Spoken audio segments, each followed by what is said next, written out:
ज्ञान Bharti Hindi high school कक्षा 11 नामा के मूल तत्व पार्ट 2 लेसन नंबर 8 देसी नामा पद्धति। अब देसी नामा पद्धति के अंदर अपने इस कोर्स के अंदर पॉइंट नंबर 1, पॉइंट नंबर 2 और पॉइंट नंबर 3 तक ही है।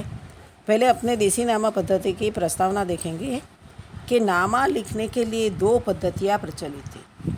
नामा लिखने के लिए दो पद्धतियाँ पता है अपने को, द्विलेखी नामा पद्धति और दूसरी है देसी नामा पद्धति। अब देसी नामा पद्धति यह हिसाब लिखने के लिए भारत की अति प्राचीन पद्धति है। यह पद्धति द्विलेखी नामा पद्धति से भी अधिक पुरानी है। नामा पद्धति के सिद्धांतों की दृष्टि से दोनों पद्धतियाँ कितनी ही बातों में साम्यता रखती है। यानी अपने द्विलेखी नामा पद्धति के अनुसार अभी हिसाब रखते हैं, देसी नामा पद्धति के अनुसार अभी हिसाब कम रखा जाता है। जो पुरानी पद्धति होने के बावजूद भी क्या है कि देसी नामा पद्धति से हिसाब व्यापारी लोग रखते हैं। दोनों बातों में पद्धतियाँ लिखने में तो समानता ही है, फिर भी देसी नामा पद्धति अपनी कुछ अलग विशिष्टता के कारण अन्य हिसाबी पद्धति से अलग पड़ जाती है। यह पद्धति में हिसाबी चौपड़ों को बही के रूप में जाना जाता है कि हिसाबी चौपड़ों को बही के रूप में जाना जाता है, इसलिए यह पद्धति बही खाता पद्धति के रूप में भी जानी जाती है। यानी देसी नामा पद्धति का दूसरा नाम बही खाता पद्धति। इस पद्धति के अनुसार चौपड़े प्रादेशिक भाषा में लिखे जाते हैं। यह पद्धति अति प्राचीन होने के बावजूद वैज्ञानिक और संपूर्ण पद्धति है। देसी नामा पद्धति में हिसाब लिखना और समझना खूब सरल है। यानी देसी नामा पद्धति जो प्रादेशिक भाषा में लिखी जाती है, हिंदी वो भाषी हो तो हिंदी में लिखेंगे, गुजराती में लिखेंगे। अरे वो लिखने के लिए प्रादेशिक भाषा ज़्यादातर अपने जो लैंग्वेज समझ में आती है उसमें लिखते हैं। अब उसमें देसी नामा पद्धति के लक्षण क्या है? तो पहला लक्षण है कि चौपड़ा है ना बही। अब देसी नामा के चौपड़े लाल रंग के होते हैं, कपड़े के जिलद यानी पुठा वाले होते हैं। यह जिलद के रूप में मोटे दोरे की सिलाई के द्वारा डिजाइन बनाई जाती है। ये चौपड़े ऊर्ध्व सफ़ेद सादे कागज वाले तथा बीच से डोरी से बांधे हुए होते हैं। वर्तमान समय में लाल खींचे हुए चौपड़े का उपयोग प्रचलित है। यानी देसी नामा पद्धति में अपने अभी ज़्यादातर तो कंप्यूटर में टैली के हिसाब से हिसाब लिखते हैं, लेकिन जो व्यापारी लोग हैं वह अपना चौपड़ा बनाते हैं, जो कैसा होता है कि चौपड़ा लाल रंग का, कपड़े के ऊपर लाल रंग का कपड़ा लगा होता है और डोरी से बांधा होता है, और चौपड़े कैसा ऊर्ध्व सफ़ेद और सादे कागज़ वाले होते हैं। और बोले हिसाब किसे लिखा जाए? दूसरा पॉइंट है विक्रम संवत। देसी नामा सामान्यतः विक्रम संवत अर्थात कि कार्तिक सुद एकम से आश्विन वद अमावस्या तक एक वर्ष के लिए लिखा जाता है। आयकर कानून के अनुसार देसी नामा पद्धति में भी हिसाब वित्तीय वर्ष का 1/4 से 31 का लिखा जाता है। यानी अपने जो हिसाब लिखते हैं वो आयकर के हिसाब से अपना कौन सा शुरू होता पता है कि 1/4 मानो कि 1/4/2020 से 31/3/2021 तक का हिसाब लिखा जाता है। भले देसी नामा पद्धति में अपने हिसाब लिखने की शुरुआत जो गुजराती वर्ष माना जाता है विक्रम संवत कि कार्तिक से अपना शुरू होता है वर्ष, जो नया वर्ष माना जाता है उससे शुरू करके आश्विन वद अमावस्या तक का लिखा जाता है। तीसरा पॉइंट है पूजा का पत्ता। अपने उसमें देसी नामा पद्धति में रोजमेल या बैठोमेल में प्रथम पुष्ट पर व्यापारी अपने इष्ट देव का नाम और प्रार्थना लिखते, जैसे कि श्री गणेशाय नमः, श्री माँ लक्ष्मी माता जी की जय हो इत्यादि। इस पुष्ट को अपने पूजा का पुष्ट कहते हैं। इस पुष्ट पर अपने हिसाब का लेखा नहीं किया जाता है कि पूजा का पन्ना यानी कि अपने जब रोज में लिखते हैं कि बैठो में दो लिखा जाता है, उसके अंदर अपने इष्ट देव जो भी इष्ट देव भगवान को मानते हो वो लिखा जाए। ज़्यादातर अपने कोई भी कार्य शुरू करो तो अपने गणेशाय से शुरू करते हैं, पर आगे सी शब्द लिखा जाता है। देसी नाम हमेशा कोई भी वर्ड लिखो उसके आगे सी शब्द लगाया जाता है। એટલે श्री गणेशाय नमः लिखते, अपनी कुल देवी जो होता है उसका नाम लिखते हैं, उसे क्या कहते हैं? पूजा का पन्ना कहते। उसके बाद में उसमें कोई भी हिसाब लिखा जाता नहीं है। 4 नंबर का पॉइंट है सी शब्द का उपयोग। कि देसी नामा में रोजमेल बैठोमेल सहायक बहिया या तो खाता बही में लेखा करते समय प्रत्येक खाते के नाम के आगे सी लिखा जाता है। जैसे कि ब्याज खाता है तो क्या करो, लिखना हो तो श्री ब्याज खाता लिखा जाएगा, यानी सबके आगे शुभ चिन्ह श्री एक ऐसा चिन्ह माना जाता है, सी शब्द शुभ निशानी मानी जाती है। अब पांचवा पॉइंट है सल। अभी देसी नामा के प्रत्येक चौपड़े के पन्ने सल मोड़ किए होते हैं। रोजमेल बैठोमेल या खाता बही के चौपड़े के पन्ने 8 सल वाले होते हैं। ऐसी ध्यान रखने की, रोजमेल बैठोमेल या खाता बही के चौपड़े के पन्ने 8 सल वाले होते हैं। यार सहायक बही के चौपड़े के पन्ने 6 सल वाले होते हैं। समय बदलते वर्तमान समय में सल बिना के और खाने बने पन्नों का ही उपयोग होता है। सल बनाना है, मैं अभी सल बताती हूँ कैसे बनाते हैं। अपने पेज को मोड़ना पड़ता है। अपना जो एक पेज है, इस पेज को मोड़ेंगे, उसके बाद फिर से उसका फोल्ड करें, उसके बाद फोल्ड करें तो 8 पेज 8 मोड़ बन जाएगा। उसमें लिखा जाता है। कौन सा लिखा जाएगा उसमें, रोजमेल बैठोमेल या खाता बही। रोजमेल और बैठोमेल का 8 सल वाले खाते होते हैं, सल बनाया जाता है, जबकि सहायक बही के चौपड़े के पन्ने 6 सल वाले होते हैं। अब अपने 6 नंबर का पॉइंट है जमा और उधार पक्ष। कि देसी नामा के चौपड़े में 8 सल में से प्रथम 4 सल जमा पक्ष के रूप में और उसके बाद के 4 सल उधार पक्ष के रूप में जाना जाता है। इस प्रकार बाई और जमा पक्ष और दाहिनी और उधार पक्ष के रूप में जाना जाता है।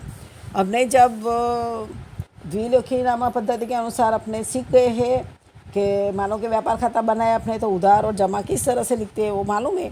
यहाँ पे देसी नामा में किस तरह से लिखते हैं, तो जमा को अपने किस तरफ लिखेंगे, बाई ओर, और उधार को दाईं ओर लिखा जाता है।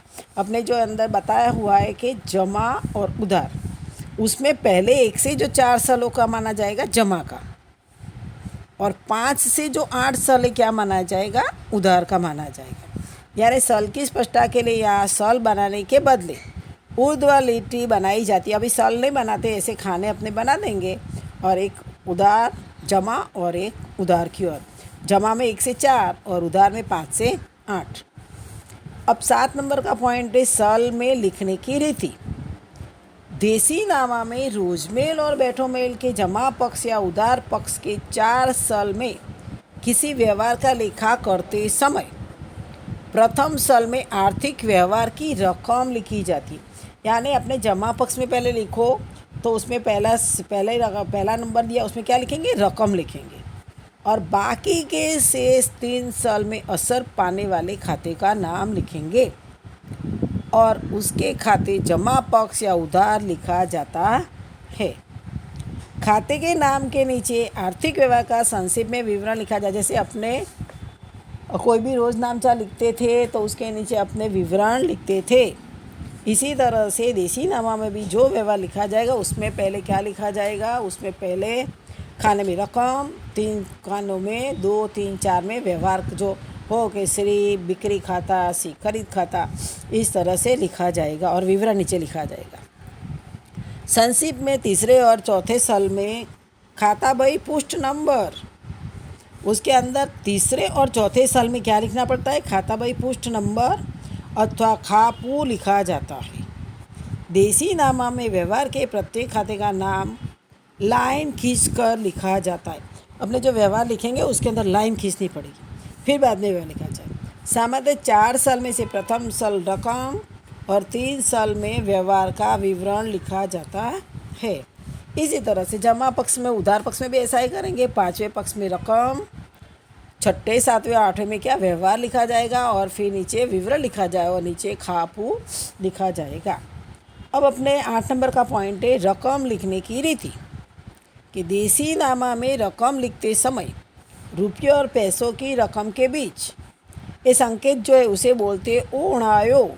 ऐसा जे जैसा संकेत है उसे अपने क्या बोलते हैं, होड़ायो या तो ओणायो। अपने ओणायो बोलेंगे कि इसी निशानी की जाती है जिसे अपने होड़ायो या तो ओणायो के रूप में जाना जाता है। जबकि अब रुपये और पैसों के बीच में बराबर के निशान करके भी रकम लिखी जाती है। जैसे कि 121 रुपया 25 पैसा, तो अपने क्या करेंगे, 121 बराबर 25, एक ही 121 रुपये 25 पैसे। इस बराबर का निशान अभी उपयोग प्रचलित है। कोई ऐसे उणाव भी बनाते हैं, व्यापारी लोग ज़्यादातर उणाव का उपयोग करते हैं। और भाषा, 9 नंबर का पॉइंट है भाषा। देसी नामा में उसके हिसाबी चौपड़े प्रादेशिक भाषा में लिखे जाते, जैसे गुजरात में देसी नामा गुजराती भाषा में लिखे जाते हैं। मतलब कि प्रादेशिक भाषा जो भी है उसमें अपने हिसाब लिखते हैं। 10 नंबर का पॉइंट है कि देसी नामा अधिकांशतः काली स्याही से लिखा जाता है, जबकि अब नीली स्याही का भी उपयोग करते। पहले जो देसी नामा लिखा जाता तो काली स्याही का ही उपयोग करते थे, लेकिन अब तो अपने जो रेगुलर साइन है उस नीली साइन का ही उपयोग करते। ये थे देसी नामा पद्धति के लक्षण। अब तीसरा पॉइंट चलेगा देसी नामा पद्धति के हिसाबी चौपड़े। अब देसी नामा पद्धति में कौन कौन से हिसाबी चौपड़े बनाए जाएंगे, तो एक तो कच्ची बही, रोजमेल, बैठो मेल, खाता बही और सहायक बहिया। अभी पहला ही अपने देखेंगे कच्ची बही के धंधे में पूरे दिन सतत देन के व्यवहार होते रहते। इस दौरान नामा लिखना अनुकूल नहीं रहता है। साथ ही साथ ऐसे लेन देन के समय कोई व्यवहार लिखना भूल न जाए, इसके लिए छोटे व्यापारी पूरे दिन के दौरान हुए आर्थिक व्यवहार को स्लेट, कच्ची डायरी या फुटकर पन्नों पर लिखते हैं। इस लेखा को टाचण या टिप्पण कहते हैं, यानी कि अपने जो भी दिन के दौरान व्यवहार होते, एक से ज़्यादा अधिक 5, 10, 25 कोई भी व्यवहार हो जाए, सभी व्यवहार रखना, दिमाग में रखना सरल नहीं है। इसलिए हिसाब को अपने नामा भी लिखा नहीं जाता है, तुरंत के तुरंत नामा में एंट्री करने कहीं नहीं जाती। इसलिए अपने हिसाब कौन सी लेन देन हुई है वो व्यवहार लिखना भूल ना जाए। इसलिए अपने क्या करते, पहले स्लेट में लिखते थे, अभी स्लेट का तो उपयोग होता नहीं है। यानी एक डायरी बना देंगे या छोटे पेज रखेंगे, एक चौपड़ा बना देंगे और तारीख वाइज व्यवहार लिखेंगे। उसे क्या कहते, अपने टाचण या टिप्पण कहते हैं। छोटे व्यापारी के लिए है। अब बड़े व्यापारी क्या करते, बड़े व्यापारी पूरे दिन के दौरान हुए आर्थिक व्यवहार को पक्की डायरी, नोटबुक या उसके लिए रखे गए विशेष चौपड़ा अड़दिया में भी टिप्पणी करता है। ऐसी टिप्पणी को घड़ियों, सुड़ियों, देनियों कहते हैं। यानी घड़ियों, सुड़ियों, देनियों किसे कहते हैं कि जब बड़े व्यापारी जो होता है वो आर्थिक व्यवहारों को पक्की डायरी में लिखेंगे, नोटबुक में लिखेंगे या लिखने के लिए विशेष चौपड़ा बनाया गया होता है, तो उसे अपने घड़ियों, देनियों के सुड़ियों कहते हैं।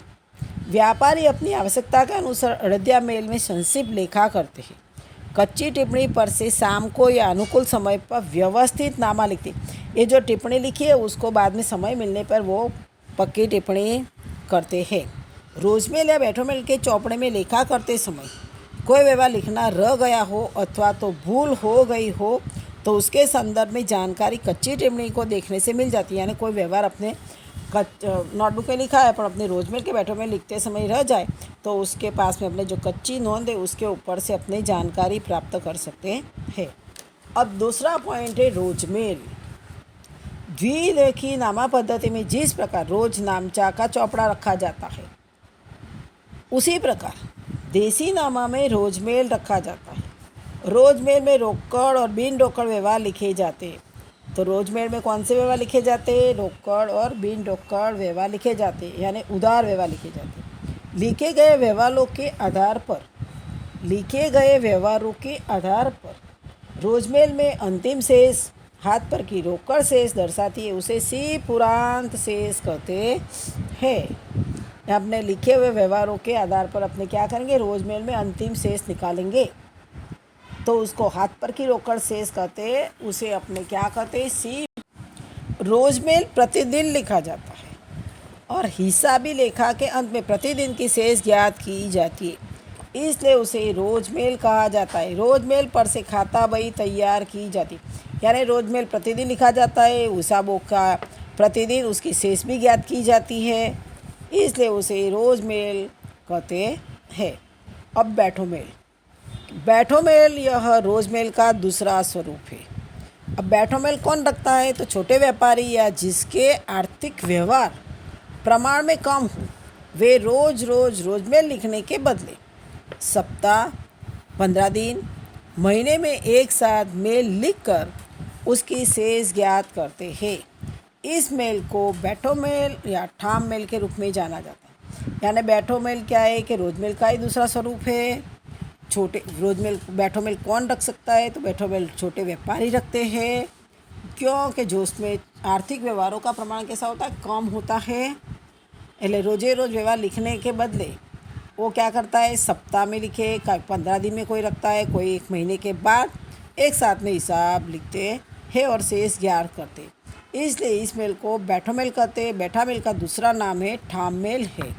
इस प्रकार बैठो मेल अर्थात अमुक निश्चित किए दिनों या समय का एकत्रित रोज मेल। बैठो मेल की सिंपल अर्थ क्या कि अमुक निश्चित जो दिन किए गए हैं या समय, वो जो व्यवहार एकत्रित करके रोज मेल लिखते हैं उसे कहते हैं। अब चौथा पॉइंट है खाता बही। खाता बही यह नामा का मुख्य चौपड़ा है। खाता बही में रोजमेल, बैठो मेल और सहायक बही के आधार पर खाते खोलकर संबंधित खातों में खतौनी की जाती है। उसमें पन्नों को 8 साल में बांटा जाता है। प्रथम 4 साल जमा पक्ष, दूसरे 4 साल उधार पक्ष के लिए होता है। प्रत्येक खाते के लिए एक एक पन्ना रखा जाता है। अब खाता बही में रोजमेल भी, बैठो मेल के सहायक बही के आधार पर अपने खाता बही बनाते हैं। और खाता बही बनाते समय उसमें कितने साल बनाए जाएंगे? तो 8 साल बनाए, 8 सालों में बांटा जाएगा। प्रथम 4 साल जमा पक्ष के और दूसरे 4 पक्ष यानी 5 से 8 उधार पक्ष के गिने जाएंगे। और प्रत्येक खाते के लिए एक अलग पन्ना रखा जाता है। सहायक बहियाँ या पेटा बहियाँ व्यापार धंधे के आर्थिक व्यवहारों की संख्या प्रमाण में अधिक हो, ऐसे बड़े व्यापारी रोजमेल के अलावा कुछ अतिरिक्त चौपड़े रखते हैं, जिसे अपने सहायक बहिया पेटा बहिया कहते हैं।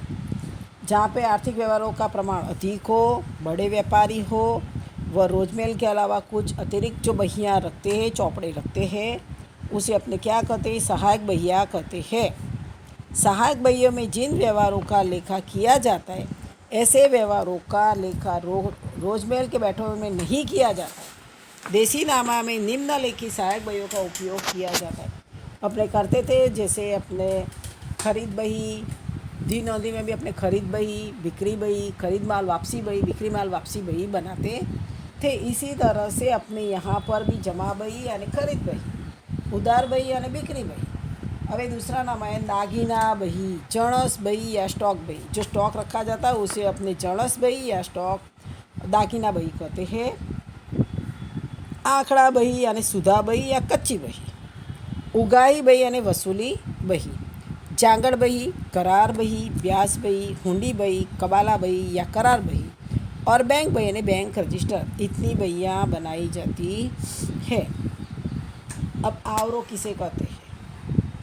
आवरो अर्थात रोजमेल क्या बैठो मेल या सहायक बही में लिखे गए सभी व्यवहार 15 दिन, महीने या निश्चित अवधि पर पुनः दूसरे चौपड़े में लिखे जाते हैं। इस चौपड़े को आवरो कहते हैं।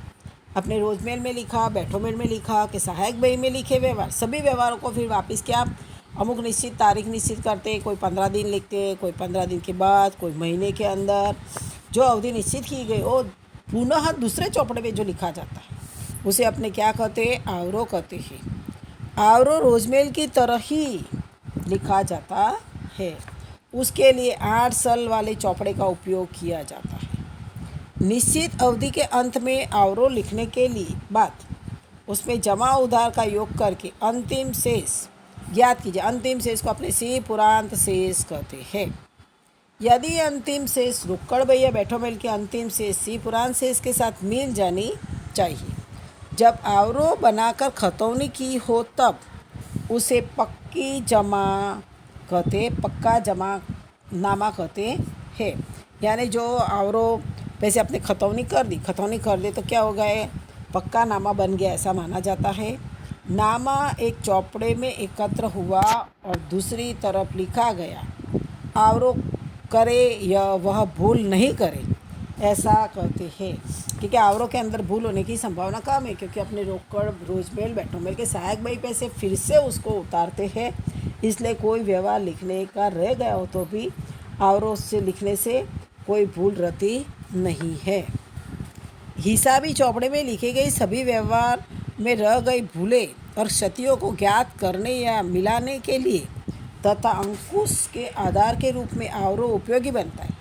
आवरों अधिकांश तो सराफ या तो बड़े व्यापारी रखते हैं, यानी आवरों कौन रखता है, तो सराफ या बड़े व्यापारी। अब अपने एक कोर्स में नहीं है कि देसी नामा पद्धति के पारिभाषिक शब्द, पण अपने देसी नामा पद्धति के पारिभाषिक शब्द समझना थोड़ा जरूरी है। तो देसी नामा पद्धति में अपने वर्ड समूह अलग अलग है। उसमें पहला देखते हैं अपने श्री भंडोल खाता। देसी नामा में पूंजी को भंडोल के रूप में जाना जाता है। अपने लिखते हैं ना, द्विनोदी नामा पद्धति में क्या करते हैं, पूंजी खाता का उपयोग करते हैं। तो अपने यहाँ पे पूंजी के बदले क्या लिखेंगे, भंडोल। पूंजी को भंडोल के रूप में जानेंगे। धंधे का मालिक नया धंधा प्रारंभ करे तथा चालू धंधे के दौरान अपनी निजी रोकड़ माल संपत्ति लेना जो कुछ भी पीढ़ी में रहा उसे पूंजी के रूप में श्री भंडोल खाते लिखा जाता है। पूंजी को अपने क्या करेंगे, श्री भंडोल खाते लिखेंगे। जबकि अब बहुत से व्यापारी पूंजी को श्री पूंजी खाते भी लिखते हैं। अपने पूंजी खाता लिख दिया तो गलत नहीं होगा, भंडोल शब्द का उपयोग ना लिखा और पूंजी खाता श्री पूंजी खाता लिखा हो तो भी सही माना जाएगा। साझेदारी पेढ़ी में पेढ़ी की कुल पूंजी को श्री पूंजी खाते या श्री भंडोल खाते नहीं लिखते हैं। साझेदारी पेढ़ी में पेढ़ी की कुल पूंजी होती है तो उसको पूंजी के भंडोल खाते नहीं लिखते। उसके लिए पेढ़ी के प्रत्येक साझेदार का अलग नाम के साथ पूंजी खाता रखा जाता है, जैसे कि श्री कार्तिक का पूंजी खाता, श्री श्रेय का पूंजी खाता। यानी साझेदारी पेढ़ी के अंदर जो भी पूंजी साझेदार लाते हैं तो उसकी अलग अलग नाम से पूंजी खाता बनाया जाता है। मानो के उदाहरण के तौर पर बताया कि श्री कीर्तन श्री श्रेय का पूंजी खाता। श्री दूसरा पॉइंट है श्री घर खर्च खाता। अब देसी नामा में पेढ़ी के मालिक का निजी कार्यों के लिए आरण श्री घर खर्च खाते उधार किया जाता है। कि देसी नामा में मालिक का जो निजी कार्य होता है उसको आरण को श्री घर खर्च खाता उधार किया जाता है। पहले आरण खाते उधार करते हैं, देसी नाम में उसे श्री घर खर्च खाते उधार किया जाएगा।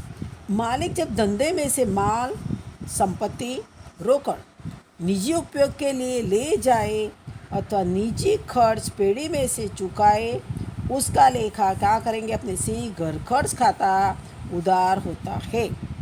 जबकि साझेदारी पेढ़ी में पूंजी की तरह आरण में भी व्यक्तिगत अलग अलग खाते रखे जाते हैं, जैसे कि श्री रिया का आरण खाता, श्री राम का आरण खाता, श्री समर्थ का आरण खाता।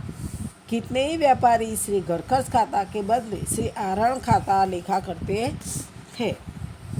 अब तीसरा पॉइंट है श्री दुकान खर्च खाता। व्यापारी धंधे के छोटे या फुटकर खर्च के लिए यह खाता रखता है। सामान्य जो खर्च अधिक समय के बाद ही हो या खर्च की रकम बहुत छोटी हो तब वह खर्च से दुकान खर्च खाता उधार होता है। यानी दुकान के अंदर जो छोटे मोटे खर्च होते हैं तो उसके अपने से दुकान खर्च खाते लिखते हैं। मानो कि मजदूरी हुई, शीतल पे, चाय पानी का खर्च, डाक खर्च। धंधे के अंदर ही खर्च तो होते रहते हैं। मजदूरी, कोई माल आया मजदूरी चुकाई, कोई व्यक्ति आया व्यापारी आए तो उसको चाय पानी नाश्ता कराते हैं तो उसका खर्च, डाक भेजनी हो तो उसको क्या कहेंगे, किसी दुकान खर्च में लिख देंगे। चौथा पॉइंट सी बट्टा खाता।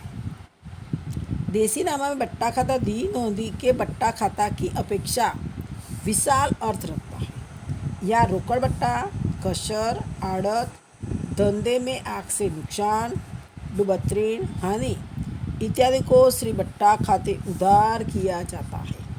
यानी दी रेखी नामा पद्धति के खाते की अपेक्षा थोड़ा विस्तृत है कि उसको रोकड़ बट्टा दिया, वो कसर गई, कसर यानी कम पैसा चुकाए, आड़त चुकाई, धंधे में आग लगने से जो नुकसान हुआ है वो डूबत ऋण, हानि, उसको बट्टा खाते उधार किया जाता है। जबकि व्यापारी अधिकांश प्रत्येक खर्च या नुकसान या लाभ के लिए अलग खाते रखते हैं, जैसे कि श्री दुबत ऋण खाता, श्री कमीशन खाता इत्यादि। सी विवरण खाता, 5 नंबर का पॉइंट, सी विवरण खाता। जब किसी एक ही दिन के या एक ही व्यवहार में एक से अधिक खाते उधार या जमा असर पाते हो, तब समग्र व्यवहार की कुल रकम में से लेखा करके विवरण खाते लिखा जाता है। विगत के पेटा सल में संबंधित असर पाने वाले प्रत्येक खाते अलग अलग टिप्पणी दर्शाई जाती है।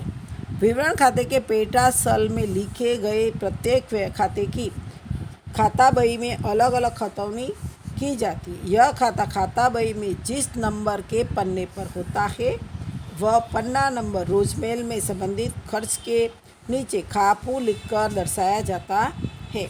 यानी कि एक ही दिन के जो एक से अधिक व्यवहार हो तो एक ही से विवरण खाता लिख देते हैं।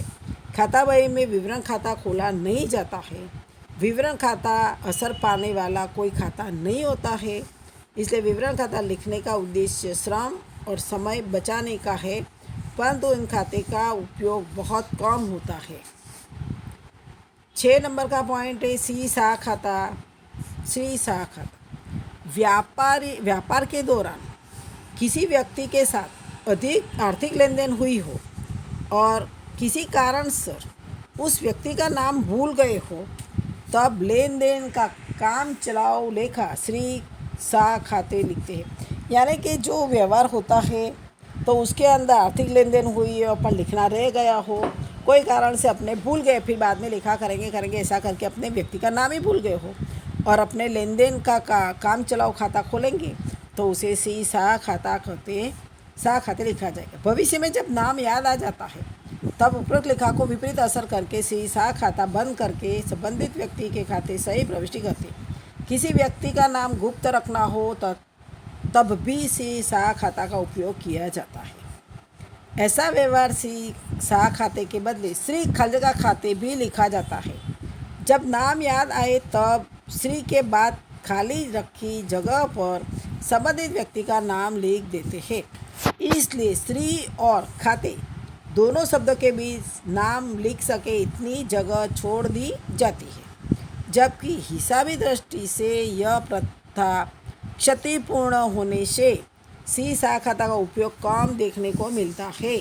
कर टैक्सी दृष्टि से यह प्रथा मान्य नहीं रखी गई है। अब तसलमात खाता, यह खाता भी द्विनोमी नामा पद्धति के उंचिन खाता जैसा है और व्यापार में जब कोई खर्च या उपज हुआ हो परंतु उस खाते का नाम याद न हो तब हुए व्यवहार से काम चलो रेखा हो तसलमात खाते करते। उसमें सा खाते में क्या होता है, एक व्यक्ति का नाम भूल गए होते। जब तसलमात में क्या होता है, कोई खर्च के उपज हुई हो और लिखना रह गया हो, याद न हो तो तसलमात खाते लिखते हैं। भविष्य में जब हुए खर्च या उपज का कारण याद आए तब पहले लिखे रकम के विपरीत असर देकर तसलमात खाता बंद करके संबंधित खर्च या उपज खाते सही लेखा किया जाता है। कितनी बार कोई व्यवहार किस खाते लिखना है यह निश्चित न हो सकता हो तब अस्थायी स्तर से तसलमात खाते लिखा जाता है। भविष्य में खाता निश्चित हो तब तसलमात खाते के विपरीत लेखा करके संबंधित खाते सही प्रविष्टि दी जाती है। अब देशावर खाता। अब पेढ़ी का व्यक्ति जो होता है मुनीम होता है, मालिक होता है, खुद खरीद बिक्री के लिए अतः धंधे के काम के लिए बाहर गाँव जाए तब वित्तीय लेन देन और खर्च पेटे कुछ रकम उच्चक दी जाती है। यह रकम बाहर गांव जाने वाले व्यक्ति के देशावर खाते उधार की जाती है। अपने व्यापारी अपने नौकर को मुनीम को बाहर गांव भेजते, माल के बारे में भेजते या तो पेमेंट लेने के बारे में भेजते तो उसको कुछ रकम दी जाती है, उच्चक दे देते हैं कि लो भाई इतनी रकम लेके जाओ, तो उसको क्या बोलते हैं, सीधे देशावर खाते उधार की जाती है। अब जब भविष्य में वो बाहर गांव गया व्यक्ति वापस आए तब उसके खुद किए खर्च के उसने खुद किए व्यवहारों का हिसाब देता है, उसके आधार पर देशावर खाता जमा करके बंद कर दिया जाता है और हुए खर्चों की योग्य हिसाबी प्रविष्टि की जाती है। यह खाता काम चलाओ खाता है। श्री हत्तू खाता में क्या था कि धंधे के किसी लेनदार को कुछ रकम चुकानी हो तब यह रकम किसी व्यक्ति या आंगड़िया द्वारा भेजी जाए तब संबंधित लेनदार के खाते उधार करने के बदले अपने क्या करेंगे, इसी हत्तू खाते उधार करते हैं। और भविष्य में जब लेनदार की और आंगड़िया की तरफ से रकम मिलने की जो रसीद मिल जाती है तो हत्तू खाता जमा करके बंद किया जाता है और लेनदार का खाता उधार किया जाता है। उसे अपने हत्तू खाता कहते हैं। चांदा खाता अपने व्यापार के दौरान व्यापारी के खुद धंधा के संबंध विकसाए होते हैं। ऐसे व्यापारी संबंधों के कारण कोई ग्राहक या लेनदार के यहाँ कोई शुभ प्रसंग पर चांदा भेंट देनी होती है। ऐसी रकम से चांदा खाते उधार की जाती है। व्यापारी यदि अपने यह शुभ प्रसंग पर चांदा या भेंट प्राप्त करे तो उसकी रकम चांदा खाते जमा करते हैं। यह प्रथा भी लुप्त हो गई है। चांदा या भेंट देनी हो तब यह खर्च दुकान खर्च खाते ही लिख देते हैं। चांदा प्रथा बंद। 11 नंबर का है सिलक वृद्धि कमी खाता कि रोजमेल के बैठोमेल के अनुसार की अंतिम शेष और वास्तव की रोकड़ शेष एक समय पर समान मिल जानी चाहिए। यदि दोनों में शेष रकम समान मिलती न हो तो जरूरी जांच और भूल ढूंढने का प्रयत्न किया जाता है। फिर भी यदि रोजमेल या बैठोमेल की अंतिम शेष वास्तविक शेष की अपेक्षा अधिक या कम मालूम पड़े तो अंतर की रकम सिलक वृद्धि कमी खाते लिखी जाती है। यदि वास्तव में रोकड़ शेष अधिक हो और चौपड़े में शेष कम हो तो अंतर की रकम सिलक वृद्धि कमी खाते जमा की जाती है। विपरीत रूप में यदि वास्तव में रोकड़ शेष कम हो और चौपड़े की शेष अधिक हो तो अंतर की रकम सिलक वृद्धि कमी खाते उधार की जाती है। यानी चौपड़े की शेष को वास्तव में रोकड़ शेष के साथ मिलान की जाती है और भविष्य में अंतर का कारण मालूम पड़े तब की गई रकम विपरीत रकम असर सिलक वृद्धि कमी खाते बंद करके ली जाती है। अब उसके बाद में उबलेख खाता से उबलेख खाता यानी धंधे में से किसी व्यक्ति को कुछ समय के लिए उधार रकम दी जाए तो यह रकम रोजमेल से संबंधित व्यक्ति के उबलेख खाते उधार की जाती। ऐसी रकम 2-4 दिन में वापस मिलेगी। ऐसा होने से खाता बही उसका खाता खोलते नहीं है और रोजमेल में लिखी रकम के नीचे उस शब्द लिखा जाता है। उस शब्द दर्शाता है कि इस रकम को खतौनी करनी नहीं है और प्रविष्टि के साथ रोजमेल में खाता पुष्ट नहीं लिखा जाता है।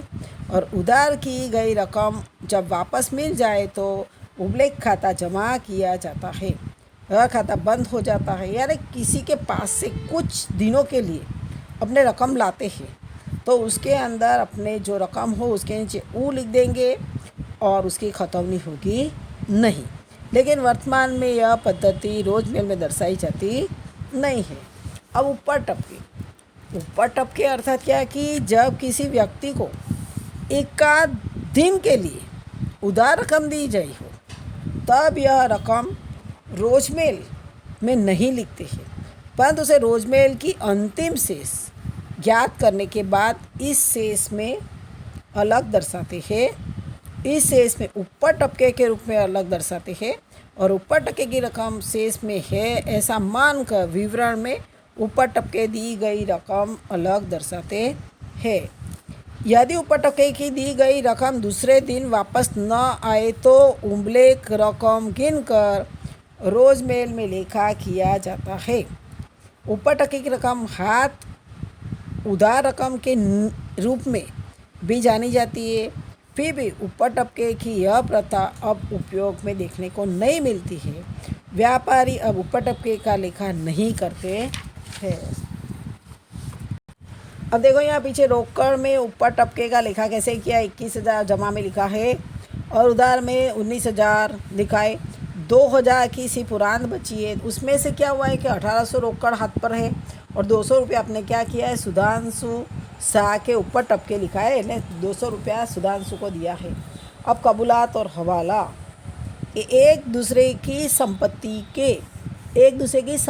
के अनुसार व्यापारी अपने लेनदारों को चुकाने की रकम वह लेनदार को चुकाने के बदले अन्य व्यक्ति द्वारा चुकाने के लिए कबूलात करवाए तब उसे कबूलात कहते हैं। और व्यापारी की लेनी रकम अपने देनदार के पास से प्राप्त करने के बदले अन्य व्यक्ति के पास से प्राप्त करने का कबूल करे रखे तब भी कबूलात हुई ऐसा कहा जाता है। यानी जब लेना या देना की रकम के संदर्भ में उसकी वसूली या भुगतान के संदर्भ में कबूलात प्राप्त करने के बदले सूचना या आदेश दिया जाए तब उसे हवाला कहते हैं। कबूलात और हवाला के कारण व्यापारी के लेना और देना की रकम पर असर होती है। ऐसे व्यवहार के कारण जिसने चुकाने के लिए कबूलात किया हो उसके खाते अथवा जिसके पास से लेना उपस्थित होगा उसके खाते उधार और सामने वाले पक्ष के खाते जमा होगा। मानो कि हितेश द्वारा चुकाई जाने वाली रकम रुपया 500 विजय ने कबूल की तो हितेश देनदार है, उसकी रकम विजय चुकाएगा तो हितेश की रकम चुका दी गई ऐसा गिनेंगे और उसके साथ विजय के पास से लेना प्रारंभ हुआ ऐसा मानेंगे। अब हंसते मतलब क्या कि व्यापार में रकम की वसूली और भुगतान के समय बहुत बार रकम पाने वाला और रकम चुकाने वाला व्यक्ति धंधे को लेनदार देनदार नहीं होते, परंतु उसका गुमास्ता मुनीम जी अन्य व्यक्ति होते। रकम को लेन देन लिखते समय जिसके द्वारा रकम मिली या चुकाई यह भी लिखी जाती है, जिसे रंजना ट्रेडर्स को चुकाने के लिए रुपया 1000 अपने मुनीम मयंक को दिए तो व्यवहार का लेखा रोजमेल में श्री रंजना ट्रेडर्स खाते उधार लिखकर दूसरी लाइन में हंसते मुनीम मयंक लिखा जाता है। कितनी बार हंसते के लिए संक्षिप्त में भी लिखा जाता है। अब मिति यानी तारीख। देसी नामा में विक्रम संवत देसी महीने पक्ष तिथि को मिति कहते हैं। उदाहरण के तौर पे संवत 2071 के चैत्र सुद एकम तो उसको मिति तिथि कहते हैं। ये जो था अपने देसी नामा के अंदर इतना ही पॉइंट चलना है और जो थियरी मैंने चलाई वो होमवर्क में लिख के रखेंगे और बाद में जब मंगाई जाए तो उसको दिखानी पड़ेगी। आगे का कुछ भी सवाल भी करना है नहीं, यानी देसी नामा पद्धति का परिचय आज पूर्ण होता है।